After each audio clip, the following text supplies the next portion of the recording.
The sound of my body hitting the floor at Christmas dinner wasn't the worst part. It was the silence that followed. 23 family members, and not one person helped me up, not even my mother. I'm Simona Cunningham, I'm 29 years old, and until that December night, I thought I knew what rock bottom looked like. Turns out, rock bottom has a basement, and it smells like my stepfather's cologne mixed with pine needles and betrayal.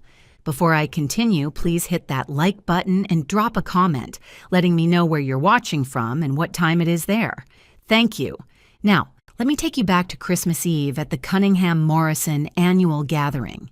You know the type, matching sweaters that nobody actually wants to wear, enough food to feed a small army, and family drama simmering just below the surface like badly seasoned gravy. Frank had been my stepfather for 10 years, but that night he was in rare form. He'd been drinking his special vintage wine since noon, which I happen to know was just Trader Joe's finest poured into a fancy decanter. He kept making these little comments all evening about how I was sitting in premium real estate at the table, about how some people earn their place and others just inherit it. My cousin Jennifer kept shooting me looks that said, "What is his problem tonight?" Then, at exactly 7:47 p.m., I remember because I was staring at the grandfather clock to avoid eye contact, everything changed. The door burst open with that dramatic flair only Brittany could manage, my stepsister arriving 2 hours late, designer shopping bags in hand despite claiming bankruptcy last month.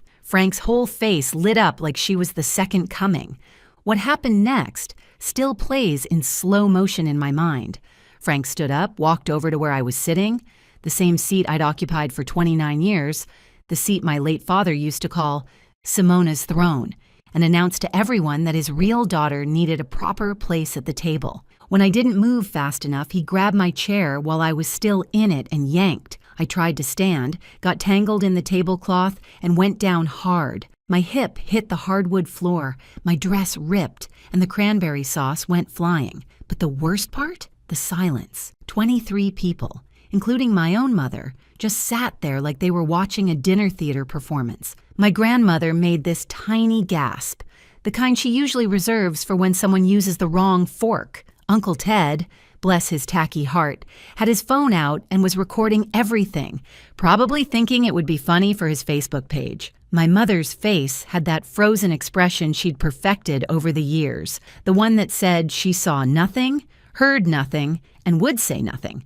As I pulled myself up, cranberry sauce staining my grandmother's vintage dress, I heard Frank mutter something about how I should be grateful I was even invited. That's when I noticed it. His business phone, unlocked and face up on the kitchen counter. In my world of corporate compliance, we call that an opportunity. I left that night with my dignity in pieces, but something else intact. My father's old laptop hidden in my car, and photos of every single message on Frank's phone. He thought he'd pushed around a nobody. He was about to learn that sometimes the nobody knows everything. To understand why that push meant everything, you need to know what the previous 10 years looked like. Frank Morrison entered our lives like a knight in shining armor. If armor came from Men's Warehouse and knights drove leased BMWs they couldn't quite afford. My mother had been widowed for 2 years when Frank appeared at our church's Widows and Widowers group. Looking back, him being there was like a wolf attending a sheep support group. He zeroed in on my mother faster than Brittany goes through credit cards. The favoritism started small. Brittany got a car for her 18th birthday, a brand new Honda. When I turned 18, Frank got me a bus pass and a lecture about self-sufficiency. I actually laughed at the time, thinking he was building character. The joke was on me. College was where things got interesting. My father had set up education funds for me before he died. I'd seen the statements when I was younger. But when I went to access them, mysteriously depleted. Market volatility, Frank explained, while somehow finding $60,000 for Brittany's art degree at a private college. She dropped out junior year to become an influencer. Her Instagram has 247 followers, half of them bots. My mother transformed during those years, too. She went from the woman who ran charity galas and commanded respect to Frank's personal echo. Whatever Frank thinks is best became her catchphrase, like she was a pull-string doll programmed with 5 responses. The real knife twist? The family business my father built from nothing, a small but profitable logistics company, was now under Frank's control. He'd convinced my mother to make him CEO while she was still grieving. I watched him parade around my father's office, using his golf clubs, sitting in his chair like he'd earned any of it.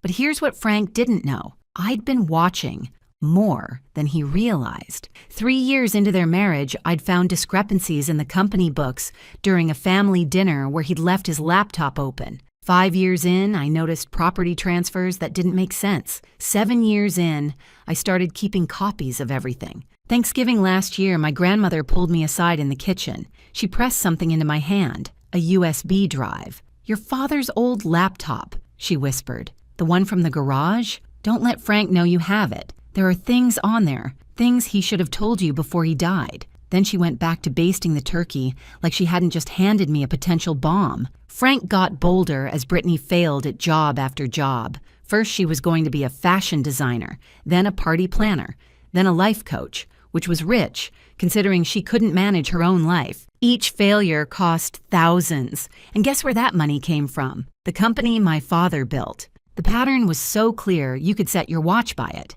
Brittany would fail. Frank would rage about ungrateful millennials, then somehow find money to fund her next disaster.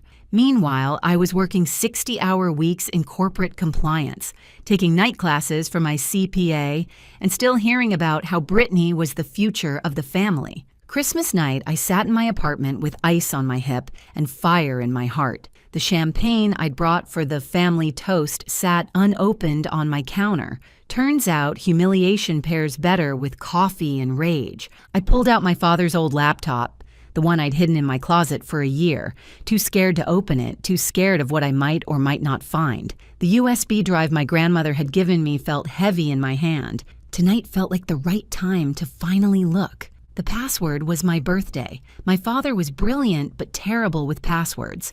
What loaded up made my hands shake. Email archives going back 15 years.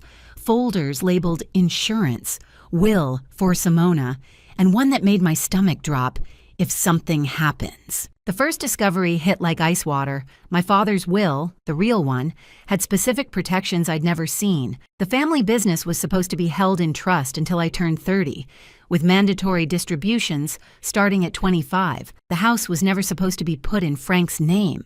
There were safeguards, provisions, clauses that protected everything. So where was this will during probate? I grabbed Frank's phone photos from earlier. Thank God for his narcissism requiring a 15-minute photo shoot with the ham. His text messages told a story better than any Netflix drama. Brittany owed money to people with names like Big Tony and Vegas Mike. The numbers made my eyes water.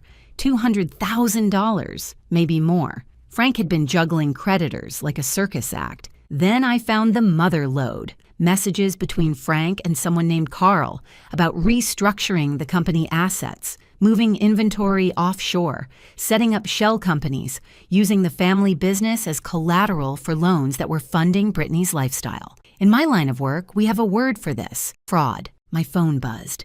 The family WhatsApp group was going insane. Uncle Ted's video of my fall had been posted with crying, laughing emojis, but the responses weren't what he expected. Cousin Jennifer wrote, "Ted, what the hell is wrong with you?" Aunt Martha added, "This is disgusting." My phone rang. It was Jennifer. She told me something that made everything click. She'd been doing paralegal work for a firm handling foreclosures, and she'd seen our mother's house on a preliminary list. Frank had taken out 3 mortgages without telling anyone. The house my father built with his own hands was about to be lost to pay for Brittany's failed boutique, her failed food truck, her failed everything. I opened my laptop and started typing. Every email I wrote was scheduled to send at 3 a.m. to Frank's business partners, to the IRS tip line, to the state attorney general's office, to Brittany's creditors with Frank's actual financial statements attached, to my mother with the real will. Each email was perfect. professional, and devastating. 10 years of compliance training was about to pay off in ways my company never imagined. I included Uncle Ted's video in several of them. Let them see exactly who Frank Morrison really was. I woke up at 5:58 a.m. on Christmas morning, 2 minutes before my alarm. I made coffee, sat in my father's old reading chair, and waited. At exactly 6:23 a.m., Frank's world began to explode. The first call came from Carl, his business partner. I could hear Frank's phone ringing from my apartment. He lived 3 floors up in the same building, another thing he'd manipulated my mother into paying for. Then another ring, then another. By 6:45 a.m., the calls were continuous. I pulled up the family WhatsApp to watch the show. Frank had typed, "Simona, what did you do?" in all caps at 6:31 a.m. At 6:32 a.m., he tried to delete it, but 17 people had already screenshot it. Uncle Ted suddenly wasn't finding anything funny anymore. His video had somehow made it onto TikTok overnight and had 50,000 views. Quick pause here, friends. If you're enjoying this Karma Christmas special, please hit that subscribe button and leave me a comment. Let me know your worst family dinner story. Your support helps me share these stories, and honestly, it means more than you know. Back to the chaos. Frank's partners were the first dominoes. Carl, Fred, Rick, Andy, Uma, and Derek. I swear I'm not making up those names, though the acronym they spell is almost too perfect. Each received detailed documentation of Frank's creative accounting. The IRS tip included 5 years of discrepancies I documented, with a bow on top. Brittany's creditors got the real treasure, Frank's actual assets, his hidden accounts, and proof that he'd been lying about his finances while his daughter skipped payment after payment. Big Tony, it turns out, doesn't appreciate being played for a fool. My mother's email was different. I included the original will, the real one, plus documentation of every property transfer, every fund withdrawal, every single thing Frank had stolen while she grieved. I ended it with a simple question. Did you know or did you choose not to know? By 7 a.m., Frank was at my door. Not pounding, not demanding, whimpering. Through the peephole, I could see him in his Christmas pajamas, phone in each hand, both ringing nonstop. He looked like he'd aged 10 years in 30 minutes. Then Brittany's voice echoed through the hallway. She was screaming about her credit cards being declined at Starbucks. On Christmas morning, she'd gone to Starbucks. The entitlement was almost impressive. She was demanding Frank fix it immediately, threatening to tell everyone about his side business if he didn't. Even I didn't know about a side business. This was getting better than expected. My mother arrived at 7:30 a.m., still in her nightgown with a coat thrown over it. The look on her face wasn't anger or sadness. It was awakening, like she'd been sleepwalking for a decade and finally opened her eyes. Frank's phone showed 47 missed calls by 8 a.m. I know because he kept screaming the number like it meant something. Lawyers, creditors, partners, investigators, even Brittany's art school, calling about fraudulent loan applications. Each ring was a nail in the coffin he'd built himself. The family chat had evolved from confusion to commentary. Cousin Jennifer posted, "Karma's working overtime this Christmas." Grandmother simply wrote, "Finally." My mother hadn't said a word online, but she'd been reading every message, seeing every piece of evidence I'd shared. By 9 a.m., 3 news vans were outside our building. Turns out Uncle Ted's video hadn't just gone viral on TikTok. Someone had tagged it, "Evil Stepdad Gets Exposed," and it was trending. Frank pushing me at dinner was playing on loop across social media, each share adding another crack to his reputation. 3 days after Christmas, just when I thought Frank was down for the count, he pulled what I call the reverse victim shuffle, a move so audacious I almost admired it. Almost. I was sitting in my apartment going through the growing pile of legal documents when my doorbell rang at 7 a.m. Not Frank's desperate knocking this time. This was professional. The man at my door looked like a lawyer from Central Casting. Silver hair, expensive suit, and a smile that probably cost more than my car. His name was Richard Steinberg, and he handed me papers with the kind of flourish usually reserved for magicians pulling rabbits from hats. Except this rabbit had teeth. Frank was suing me for $2 million for corporate espionage, defamation, and something called intentional infliction of emotional distress. That last one made me laugh out loud, which probably wasn't the reaction Richard expected. Turns out, Frank had called in a favor from his golf buddy. You know, the one who always cheated at the 9th hole. Richard Steinberg wasn't just any lawyer. He was the guy who'd gotten 3 CEOs off on technicalities. His retainer alone cost more than Frank had, but apparently he was working on contingency, betting on a big payout. The counterattack was actually clever. Frank claimed I'd used my position in corporate compliance to steal trade secrets, that I'd violated confidentiality agreements, and that my malicious prosecution had cost him millions in lost business. He'd even found 2 former co-workers of mine, Kelly and Marcus, both fired for expense fraud, who were willing to swear I'd bragged about taking down my stepfather. But the real shock came at noon. Brittany showed up at my door with a camera crew, not news media. She'd hired a documentary filmmaker, a guy named Chad with a YouTube channel, to film her story of being victimized by a jealous stepsister. She stood in my hallway, fake crying about how I'd always resented her success, how I'd fabricated evidence, how I was the real villain. The narrative was spreading. Frank had hired a PR firm. Well, actually, it was just some guy named Doug who ran a reputation management service from his mom's basement, but he was surprisingly effective. The hashtag falsely accused started trending. They'd edited Uncle Ted's video to make it look like I'd thrown myself down. The internet, it turns out, loves a conspiracy theory. By day 4, I was getting death threats from strangers who'd decided I was an evil stepdaughter trying to destroy a hardworking family man. My company put me on administrative leave pending investigation. My neighbor started a rumor that I was mentally unstable. Even some family members started questioning. Maybe Frank had a point? Maybe I'd gone too far? The worst moment came when my mother called, doubt creeping into her voice. "Simona," she said quietly, "Frank's lawyer showed me documents.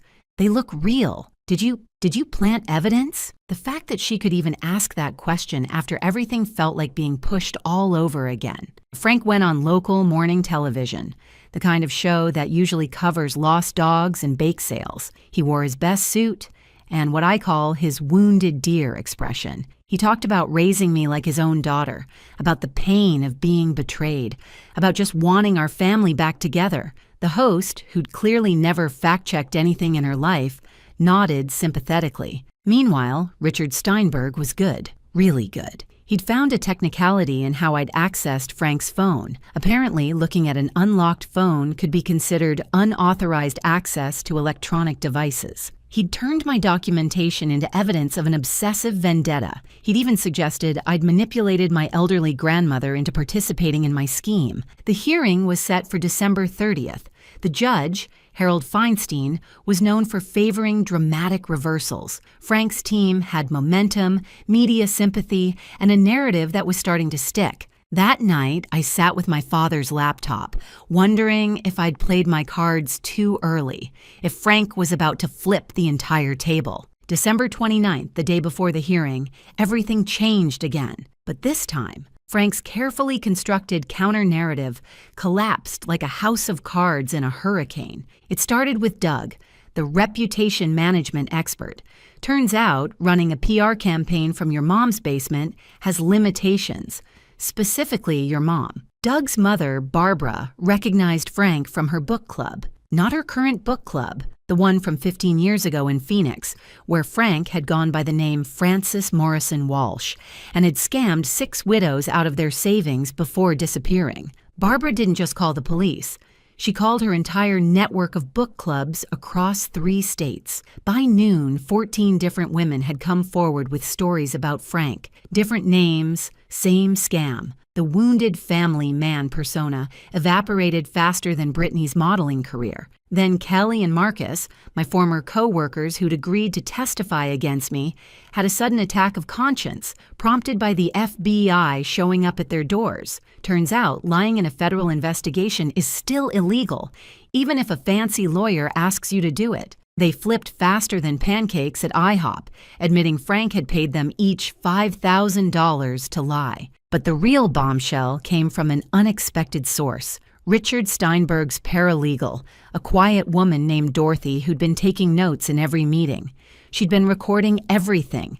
Legally, since our state is a one-party consent state. Frank, not knowing this, had been extremely candid about fabricating evidence, bribing witnesses, and his plans to flee to Costa Rica once he got the settlement money. Dorothy didn't just quit. She marched into the DA's office with 6 hours of recordings, color-coded transcripts, and what she called her conscience folder. Every dirty trick Richard and Frank had planned. Turns out Dorothy's daughter had been scammed by a stepfather, too. She'd been waiting for exactly this moment. The documentary filmmaker Chad, who'd been following Brittany around, accidentally became the hero we didn't know we needed. He'd been live-streaming a lot of his footage, thinking it would build buzz. What it actually did was capture Brittany admitting on camera that she knew her father was guilty. But who cares? We need the money. She also mentioned the side business again. Apparently, Frank had been selling fake luxury goods online, using the company warehouse for storage. By evening, Frank was at my door again. Not with lawyers or cameras, but alone, desperate, and somehow even more pathetic than before. He actually tried to play the family card. "We can work this out between us, we're family." I recorded the entire conversation on my phone, including the part where he offered me $50,000 to drop everything, then $100,000, then finally, "Whatever you want, just name your price." My mother arrived while Frank was still begging. She'd spent the day with grandmother, going through old photos, old documents, and apparently old recordings. Turns out my father had suspected Frank was a con artist before he died.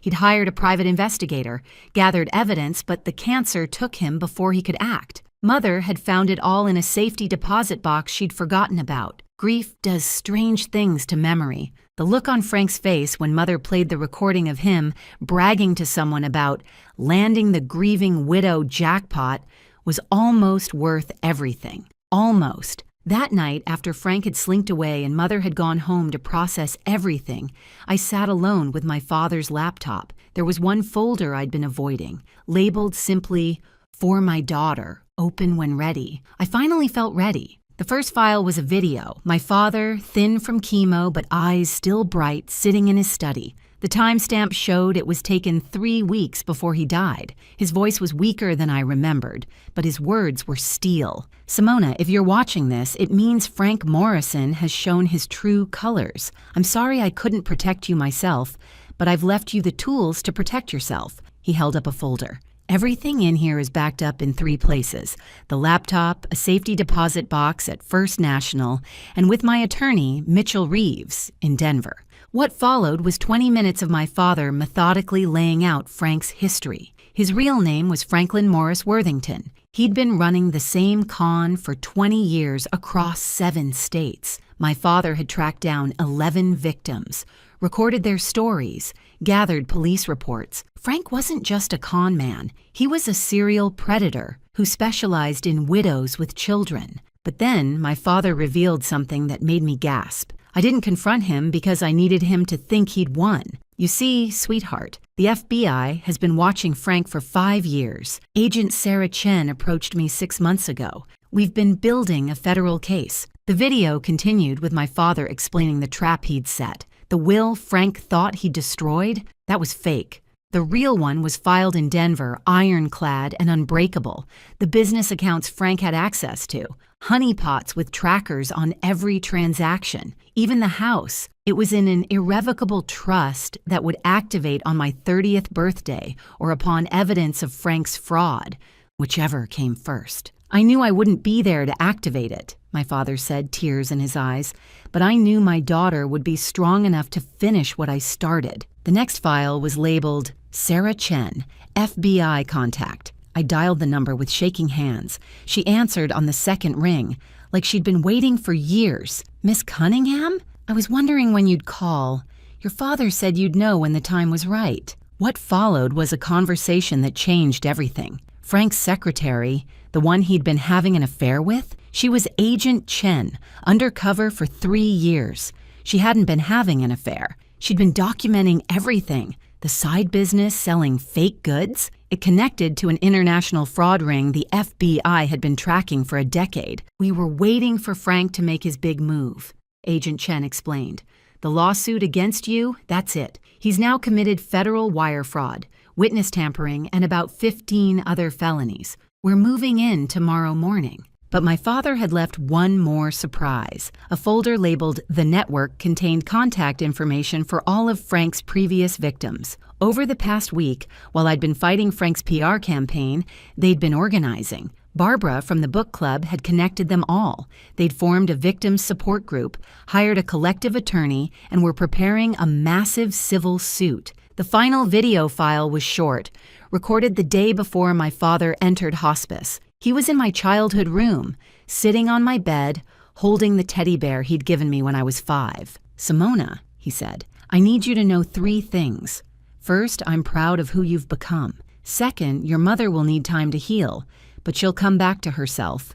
Be patient with her. And third," he smiled, that mischievous smile I'd missed so much. "Frank's biggest mistake was underestimating you. He thinks you're just a sweet compliance officer. He has no idea you got your fighting spirit from both your parents. Give him hell, sweetheart, and then live your beautiful life." The video ended with him placing the teddy bear on my pillow and whispering, "Justice isn't revenge, it's balance. Restore the balance, my darling girl." December 30th arrived with a blizzard and a SWAT team. The arrest happened at 6 a.m. The FBI doesn't believe in sleeping in. Frank was in his underwear. Brittany was screaming about her rights, and somehow, Doug the PR guy was there too, having spent the night crisis managing from Frank's couch. All 3 were arrested, though Doug was released once they realized he was just catastrophically stupid, not criminal. The hearing scheduled for that morning became something else entirely. Judge Feinstein, who'd been ready to hear Frank's lawsuit against me, instead found himself presiding over an emergency asset freeze. The FBI presented their case with the kind of precision that made my compliance-loving heart sing. Agent Chen took the stand. 3 years of undercover work distilled into 2 hours of devastating testimony. She documented everything: the embezzlement, the fraud, the money laundering, even Frank's plans to murder my father by switching his medications, a plan he'd abandoned only because my father was already dying. Richard Steinberg tried to withdraw from the case so fast he actually tripped over his briefcase, but the judge wasn't done with him. Turns out Dorothy the paralegal had recorded Richard knowingly suborning perjury. His law license was suspended before lunch. The victims' network appeared like an avenging army of pearls and sensible shoes. 14 women, all over 60, all telling the same story with different names and dates. Frank had stolen over $3 million over 20 years. The civil suits alone would destroy him, but the criminal charges were what really mattered. The IRS agent who testified actually smiled while reading the charges: tax evasion, tax fraud, filing false returns. The list went on for 20 minutes. Frank owed $1.4 million in back taxes, but with penalties and interest, it was closer to $3 million. They'd frozen everything, even the quarters in his car's cup holder. My mother took the stand to validate the trust documents. She was composed, clear, and when asked about Frank's character, she simply said, "I was grieving. He was hunting." The entire courtroom went silent. But the moment that broke Frank completely was when Brittany took the stand for the prosecution. Faced with her own charges, she'd flipped faster than her failed businesses. She detailed every scam, every lie, every crime she'd witnessed. She even produced recordings she'd made of Frank, insurance for when he inevitably turned on her. The scorpion had stung itself. The federal prosecutor, a woman named Jessica Torres, who looked like she ate defense attorneys for breakfast, laid out the full scope. This wasn't just fraud, it was racketeering. Frank hadn't acted alone. He was part of a network that targeted widows across the country. The fake luxury goods were funding terrorism. The money laundering went through 6 countries. Frank wasn't just facing jail time, he was facing the kind of jail time usually reserved for mob bosses. By the end of the day, Frank had been denied bail as a flight risk. His passport had already been flagged when he'd tried to book a ticket to Costa Rica that morning. Every asset was frozen, every avenue of escape blocked. The man who'd pushed me down was now falling, and unlike me, no one was going to help him up. New Year's Eve arrived with champagne and vindication. The family gathering was at grandmother's house this time. She'd declared the old venue tainted by Frank's presence, and nobody argued with grandmother when she used that tone. The atmosphere was surreal. The same people who'd watched in silence as Frank pushed me were now treating me like a hero. Uncle Ted had become my biggest supporter, mainly because his video had been optioned for a true crime documentary and he was getting paid. He donated half to charity, keeping the rest for what he called his apology fund, taking me to very expensive dinners to make up for being an idiot. Jennifer had proven herself a true cousin through everything. She'd spent the week helping other victims file paperwork, working pro bono because, as she said, watching Frank get destroyed is payment enough. She'd even started dating Agent Chen's partner, a very nice FBI accountant named David who loved spreadsheets as much as she loved justice. My mother arrived early to help set up. She'd been in therapy since December 27th, an intensive program for victims of long-term manipulation. She looked different, not just happier, but present in a way she hadn't been for a decade. She'd started wearing red again, my father's favorite color on her. "I need to apologize properly," she said, not to the room, but directly to me, not for being fooled. Grief makes fools of us all, but for choosing comfort over courage, for letting him dim your light to avoid seeing my own darkness. You deserved a mother who fought for you. Instead, you had to fight for both of us. The room went silent, but it was a different silence than Christmas Eve. This was respect, acknowledgement, the kind of moment that heals things. Grandmother stood up, raising her champagne glass. "This family failed Simona once. We will not fail her again, and we will not forget that justice came not from us, but despite us. May we earn the forgiveness she's showing us by being here tonight." At exactly midnight, as the ball dropped on TV, my phone received a notification. The trust had activated. The family business was officially mine. The house was in my name. Every protection my father had put in place had triggered. It was January 1st. New year, new life, new beginning. Frank, meanwhile, was spending his New Year's Eve in federal detention. Brittany had been released on bail but was under house arrest at a halfway house, her Instagram dreams replaced by court-mandated community service. She'd gotten a job at McDonald's. The uniform did not photograph well. Someone had sent me a photo from the detention center's New Year's celebration. Apparently, they'd had sparkling apple cider and stale cookies. Frank was sitting alone in a corner, wearing orange instead of Armani. The man who'd needed to be the center of attention was now just inmate number 4847329. The best part? The documentary producers wanted to interview me. The working title was Push Down, Standing Up, a Christmas Crime Story. They were offering enough money to restart the scholarship fund my father had created before he died. Frank's downfall would fund other people's dreams. 6 months later, I sat in my father's office, now truly mine, preparing for Frank's sentencing hearing. The federal case had been swift and decisive. Frank had pled guilty to 47 charges, hoping for leniency. He wouldn't get it. The judge, a woman named Patricia Hawkins, who'd been one of my father's clients years ago, didn't hide her disgust. Frank got 25 years federal time, no possibility of parole for at least 15. The courtroom erupted in applause, highly unusual, but Judge Hawkins allowed it, saying, "Sometimes justice deserves recognition." Brittany had gotten 2 years probation and 3,000 hours of community service. She'd actually become a decent employee at McDonald's, even getting promoted to shift manager. Her Instagram now featured motivational quotes about redemption and pictures of her mopping floors with captions like "humble beginnings,"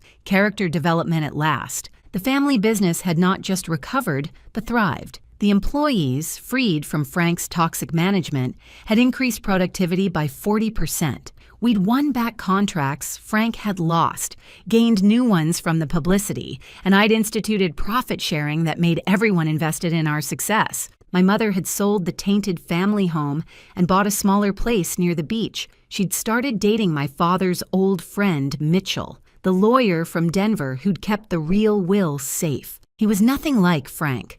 Quiet, kind, and he asked me for permission before proposing. I gave it gladly. The Victims Network had become a formal nonprofit, helping widows recognize and escape predatory relationships. Barbara from the book club was its president, and they'd already helped dozens of women. They'd named it the Simona Foundation, which made me cry every time I saw the letterhead. Agent Chen, Sarah, as I now called her, had become a friend.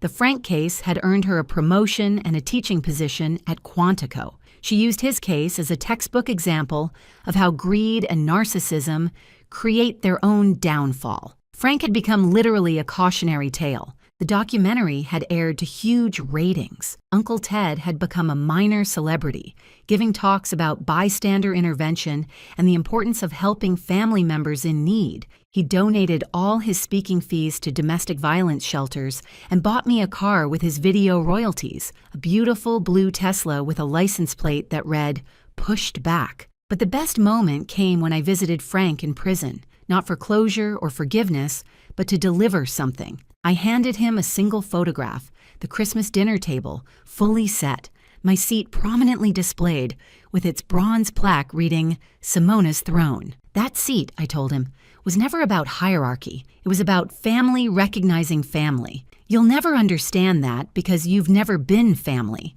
You were just a parasite who mistook patience for weakness. He tried to respond, but I was already walking away. The guards later told me he'd stared at that photo for hours, finally understanding that his one push had cost him everything while giving me back everything he'd tried to steal. A year after that Christmas push, we gathered again for the holidays. The table was full, fuller than before, actually. Sarah Chen came, as did several women from the Victims Network who had nowhere else to go. Mitchell was there, nervously practicing his toast as my mother's new husband. Even Brittany had been invited, though she chose to volunteer at a homeless shelter instead, sending a genuinely heartfelt card. Grandmother, now 86 and sharper than ever, raised her glass for a toast. Last year, we learned that silence in the face of injustice makes us complicit. This year, we've learned that redemption is possible for those who seek it, and justice, while sometimes delayed, is worth fighting for. As everyone clinked glasses, I thought about my father's words. Justice isn't revenge. It's balance. The balance had been restored. Frank had pushed me down in front of 23 silent witnesses. He was now falling for 25 years in front of the entire world.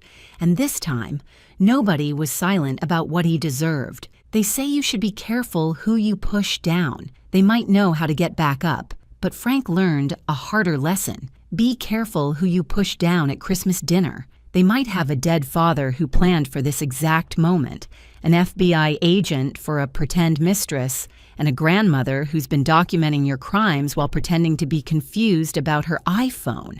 The price of one push, everything Frank had schemed for, stolen, and built on lies, came crashing down from a single moment of cruelty. He'd thought he was pushing down a weak stepdaughter. Instead, he'd pushed the first domino in his own destruction. Thank you for listening to my story. Don't forget to subscribe. A new story is coming tomorrow.